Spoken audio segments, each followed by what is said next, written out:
विशाल कुमार वर्मा अटेवा से आया हूँ। दायित्व हमारा जिला संयुक्त मंत्री का है और ये बड़े भैया राकेश बुनकर जी हैं, ये अपने ब्लॉक से जो है ब्लॉक अध्यक्ष हैं। ये सर धर्मवीर सर बैठे हुए हैं आप लोगों के बीच में, ये महामंत्री का दायित्व लिए हुए हैं। कहने का मतलब ये संख्या भले ही कम है, ट्रेनिंग चल रही है, सारे व्यवधान है। इस बीच में मैं कुछ दो चार शब्द ये कहना चाहता हूँ पुरानी पेंशन के बारे में। साथियों, अटेवा आंदोलन चला रहा है आपके पुराने पेंशन के लिए, लेकिन पूरे देश प्रदेश में पूरे दमखम के साथ में हम लोग लड़ रहे हैं, तो हमारा गोंडा पता नहीं क्यों हर मामले में पीछे ही जा रहा है। तो अपने हक और हुकूक की लड़ाई में भी हम लोग पता नहीं क्यों पीछे ही जा रहे हैं। हक मांगने में भी हम लोग शर्म कर रहे हैं। अपनी आवाज उठाने के लिए किसका सहारा आप लोग लेंगे? पुरानी पेंशन आपका हक है, जीवन दायिनी है। पुरानी पेंशन रहेगी तो बुढ़ापा मौज से कटेगा, वरना हम लोग यही निवेदन करेंगे प्रभु जल्दी उठा लो। बताइए, और जो है हमारा हक है इतना बड़ा, मतलब हम लोगों के साथ में अन्याय हो गया। पता नहीं कैसे 2003-4 से आज तक हमारी पीढ़ी चुका है। और हम अपने लिए न लड़े तो आने वाली पीढ़ियों के लिए तो लड़े, लेकिन अपने हक और अधिकार के लिए इतनी निष्क्रियता ठीक नहीं है। साथियों, विजय बंधु जी के नाम पर तमाम भीड़ वहां जुड़ती है, लेकिन हम गोंडा वालों का उसमें क्या योगदान है, ये बहुत ही विचारणीय है। तो मेरा सिर्फ इतना ही कहना है कि 4 फरवरी को रन फॉर ओपीएस कार्यक्रम है, जिसमें आप सभी लोगों का सहयोग निहायत ही आवश्यक है, बहुत ही अपेक्षित है। तो उसमें आप लोग समय से सहयोग करिए, समय आप लोगों का चाहिए, वहां पहुंचिए, किसी भी कीमत पर पहुंचिए। और इतना अच्छा नेतृत्व मिला है जिले पर भी, जिला अध्यक्ष श्री अमर यादव जी हैं, वो भी तन मन धन से लगे हुए हैं। उन्होंने जो है सहयोग करने के लिए लोगों से कहा, थोड़ा सा दुविधा हुआ, लेकिन सारे पदाधिकारी और उसमें अध्यक्ष जी अपने पैसे से टी शर्ट, टोपी, तमाम चीजें वहां छपवाए हुए हैं, बैनर। कुछ सहयोग हो पाएगा, कुछ नहीं हो पाएगा, लेकिन आदमी पदाधिकारी है, आपका झंडा लेकर आगे चल रहा है। तो सोचने की बात यह है कि संसाधन तो हम लोगों के पास, सबके पास तो सीमित है। जैसे आप थोड़ा थोड़ा सहयोग करेंगे तो ठीक है, एक एक लाठी देना है और किसी का बोझ बन जाएगा, तो इस तरीके से सहयोग देना। अकेला व्यक्ति कुछ नहीं कर सकता। विजय बंधु जी अकेले लखनऊ में खड़े हो जाएं, संसद भवन या विधान भवन के सामने कहीं जाके खड़े हो जाएं, कोई नहीं देखेगा। उनकी ताकत और आपके हक और हुकूक की ताकत सिर्फ आप है। आपकी 1000 आवाज निकलेगी तो इस गूंगी बहरी सरकार के कानों तक हमारी आवाज जरूर जाएगी।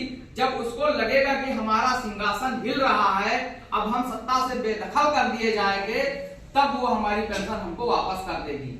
और तमाम आंदोलन हुए, बड़े बड़े आंदोलन हुए, 1857 से लेकर के 1947 तक आंदोलन चले, तब जाकर के हमारा देश आजाद हुआ। तो आंदोलन लंबा भले ही खिंच सकता है, लेकिन यदि हम अपने अतीत पर विचार करेंगे, अपने वर्तमान में जिएंगे और अपने भविष्य पर चिंतन करेंगे, तो सफलता अवश्य मिलेगी, अवश्य मिलेगी। इसलिए साथियों, कहना है 4 फरवरी को रन फॉर ओपीएस कार्यक्रम में आप सभी साथी इकट्ठा होइए, अपने साधन से चलिए। और लखनऊ चल रहे हैं, राजधानी चल रहे हैं, टहलिए, घूमिए, शॉपिंग करिए, आंदोलन में शामिल होइए, क्योंकि आपकी लड़ाई है भाई। छुट्टी के दिन चला जाता है, अटेवा का जो भी कार्यक्रम लगता है छुट्टी के दिन लगता है, इसलिए आप लोग समय निकालिए। बहाने हजार हैं, कहीं शादी है, कहीं कुछ है, कहीं कुछ है। हकीकत में अगर कोई विकट परिस्थिति नहीं है तो अपने ओपीएस के लिए रन फॉर ओपीएस में जरूर 9 बजे से लेकर के 11 बजे के बीच में हर हाल में पहुंचिए, क्योंकि 9 बजे से ही कार्यक्रम शुरू हो रहा है। तो समय का ध्यान रखते हुए 9 से 11 के बीच में जरूर चलिए। ना हमारी माताएं बहनें किसी लड़ाई में पीछे रही हैं और ना हमारे भाई किसी लड़ाई में पीछे रहे हैं। अपने हक की लड़ाई है और अपना हक इतनी आसानी से नहीं छोड़ा जाता है। और मान लीजिए एक हम छोड़ देंगे तो ये सरकारें इतनी निकम्मी है, इतनी निरंकुश है और इतनी संवेदनहीन है कि जबरिया एक से एक थोपती रहेंगी। आपसे ओपीएस छीन लिया, कोई बात नहीं, जबरदस्ती एनपीएस भी थोप दिया। आप वही पैसा अपने हिसाब से कहीं की एसआईपी खरीद लीजिए, कहीं एलआईसी कर लीजिए, कुछ कर लीजिए, आप अपने हिसाब से निवेश कर लीजिए। आपने जुआ खेल लिया, आप जानते हैं मेरा पैसा मेरी वजह से डूबा, लेकिन किसी तीसरी की वजह से आपका एक पैसा डूब जाए तो अपार कष्ट होता है। जो लोग सहारा इंडिया में पैसा अपना कम पेट कर लगाए फिर डूब गया है, उनके घर पे जाके देखिए। और हो सकता है इसमें से भी किसी ने लगाया हो, किसी साथी ने। तो ये चीज है, ये जो है एनपीएस में पैसा लग गया।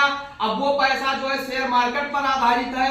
पता लगा 1 करोड़ का आपके 60 लाख हो रहा है, आप क्या कर लेंगे? सहारा इंडिया का आप क्या कर लेंगे? विजय माल्या क्या कर लिया गया? नीरव मोदी क्या कर लिया गया? सरकारें कुछ नहीं कर पाई, जिनको भागना लेकर भाग गए। तुम ऐसी जगह पैसा क्यों लगाएं? सुनाई पड़ रहा था बजट सत्र में जो है 40 से 45% एनपीएस फिक्स कर दिया जाएगा सैलरी का, वो भी इन्होंने नहीं किया। और तमाम देशों में ऐसी बात नहीं है कि सिर्फ हम ही मांग कर रहे हैं, तमाम देशों में सैलरी से 109% अधिक, आप सर्च कर लीजिए गूगल पे, 150% अधिक, 125% ओपीएस दी जा रही है। 35 देशों के सर्वे में हमारा भारत देश 33वें स्थान पर है पेंशन देने में। जबकि यहाँ कहा जाता है, हमारा सभ्यता और संस्कृति कहता है कि अभिवादनशीलस्य नित्य वृद्धों सेविना चत्वारितस्य वर्धन्ते आयुर्विद्या यशोबलम्। मतलब अपने वृद्धों की सेवा करने वाले की 4 चीजें, आयुर्विद्या और यश और बल बढ़ता है। मोदी जी थोड़ा सीख ले लीजिए, वेद पुराण की आप बात करते हैं, धर्म की बात करते हैं, वहां से सीख ले लीजिए। हम चाहते हैं आप 200 साल तक जिए और 200 साल तक प्रधानमंत्री रहे, लेकिन इतनी संवेदनहीनता ठीक नहीं है। ये हमारा कहने का मतलब है। कहा जाए तो बहुत कुछ कहने के लिए बाकी है, सिर्फ एक ही चीज सिरोधार्य कर लेना है कि हम अपना हक आसानी से छोड़ेंगे नहीं मांगने से मिलेगा तो छीन लेंगे। और बच्चा नहीं रोता है तो माता बिजी रहती है, बच्चा खेलता है तो माता बिजी रहती है, उसको उसका निवाला नहीं खिलाती है, दूध नहीं पिलाती है, व्यस्त रहती है अपनी स्वार्थ में, कहीं ये काम करना है, कहीं वो काम करना। ऐसे ये सरकारें हैं, अगर आप रोएंगे नहीं, सरकार से नहीं मांगे तो किससे मांगेंगे? इसलिए आंदोलन में शामिल होइए, आपके हक की लड़ाई है। और आप साथ नहीं देंगे तो कोई साथ नहीं देगा, इसलिए संगठन में शक्ति होती है, संगठन दिखाइए। ओपीएस के लिए लखनऊ चलिए, और किसी का कोई सुझाव हो तो सादा राम।